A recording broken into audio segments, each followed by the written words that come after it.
So multitasking. I do a lot of multitasking. Lot means lot. Everybody's always overwhelmed more than I am about the number of things that I do at the same time. And I'm okay about it. I am really okay about it.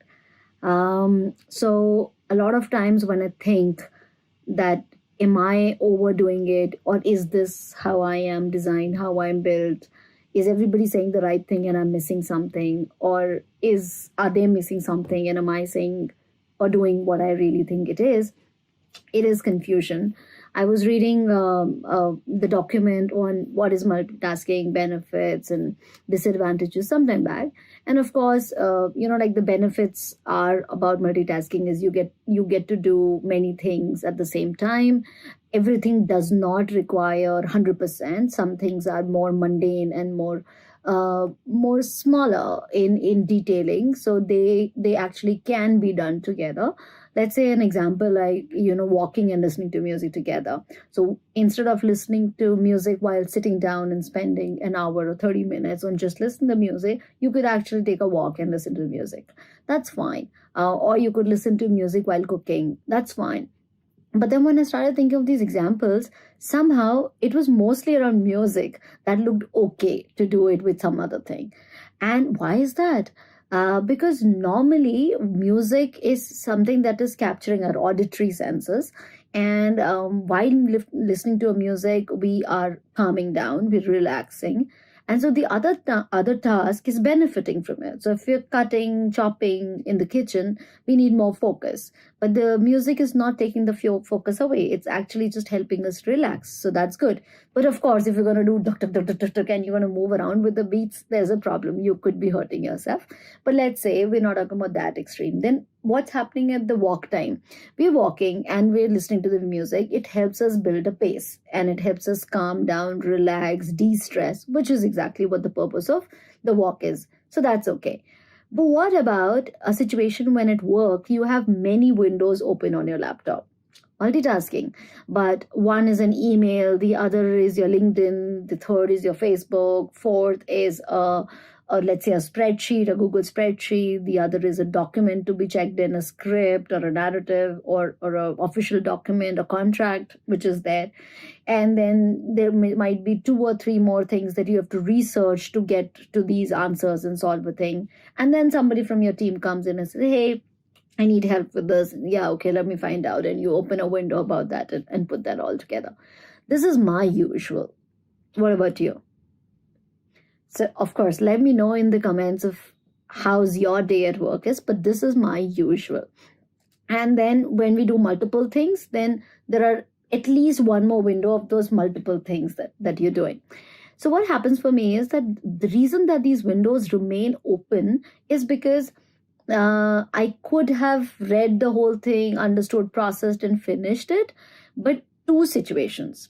Either something comes up at that moment which wasn't planned and is important to attend, so I digress. Or I look at it something, I have done one part of the work, I get to the next stage of the same work, and then there is more. There's something to be written, there's something else to be asked from somebody. Now I've asked and I have to wait for the response to come. So I'm not somebody who can sit at that point of time that, okay, this mail is coming and I'm going to wait for it. So by the time I start on another task.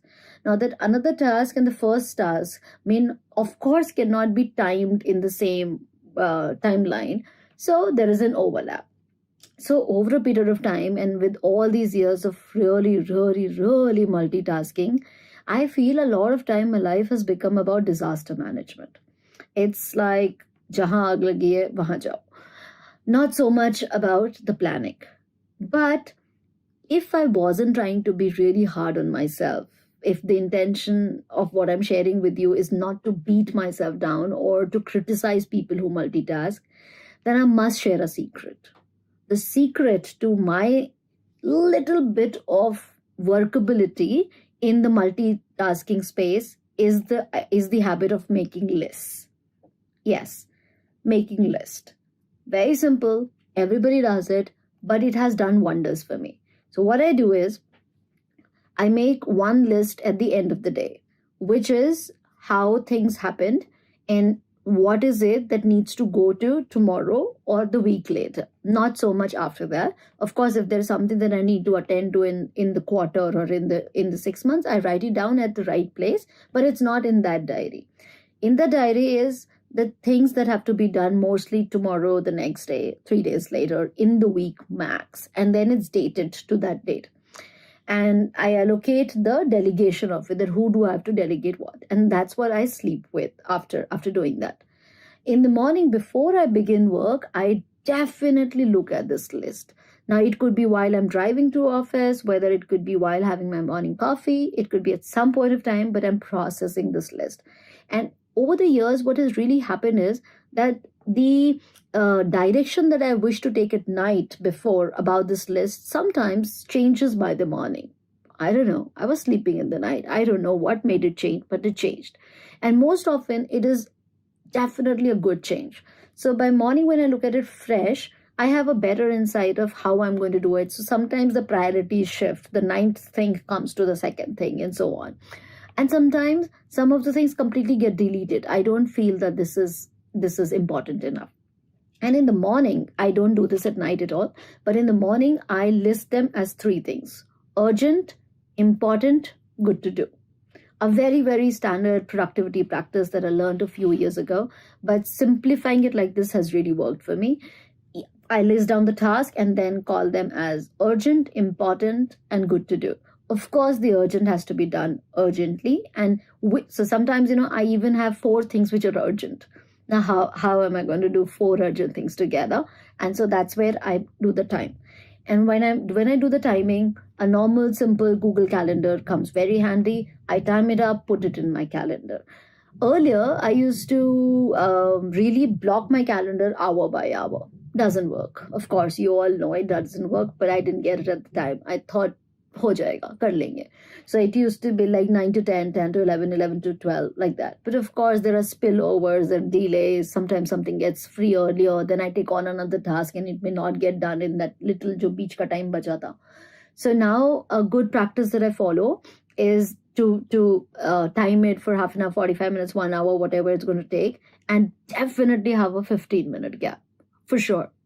I mean, I really wish there was more time to put in a gap, but no, there is a lot to be done. I don't have that kind of thing, but I at least keep it 15 minutes.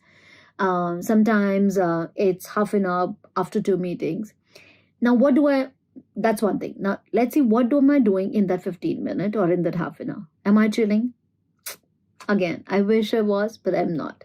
So either that 15 minutes or half an hour is used in the spillover that happens. Somebody that had to be met came late, or the discussion went long, some other things happened. So that's one thing. Otherwise, this 15 minutes and 30 minutes, I have learned to use in 2 things which really help me be at a responsible, accountable position and not just a doer. These are these 15-30 minutes where I take stock of my team. So one part of my day is my work that I really need to do on my own. And the other is the team's work, which together is our organizational work.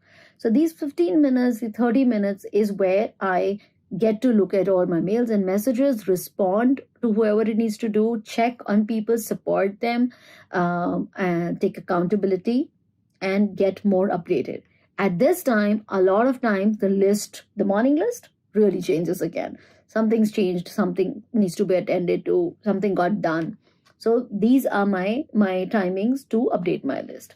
So coming back to the original plan, I look at my list first thing in the morning, then I look at it before lunch, and I look at it 2 hours before I close work for the day. Now, some of you who know me know that my work does not get closed till much later in the night. And we're not saying it's a good thing, but that's how it is for me. But I'm just sharing it with overworked, multitasking people who might be just like me. So till afternoon, it's okay. But since my work does not finish at a fixed time every day, so these 2-3 hours is what I look at it is when my team is leaving for work. Because if there is something urgent, it should not be absolutely last minute for them either. And if it's really, really urgent, it should not really get postponed as well. So the team leaves from work at anything between 6 to 7, 7:30, 8 o'clock. So my last time I look at this list is around 5 o'clock. And If there's anything that I've missed out, any follow-ups that need to be done, anything that I need to get happens in between this time.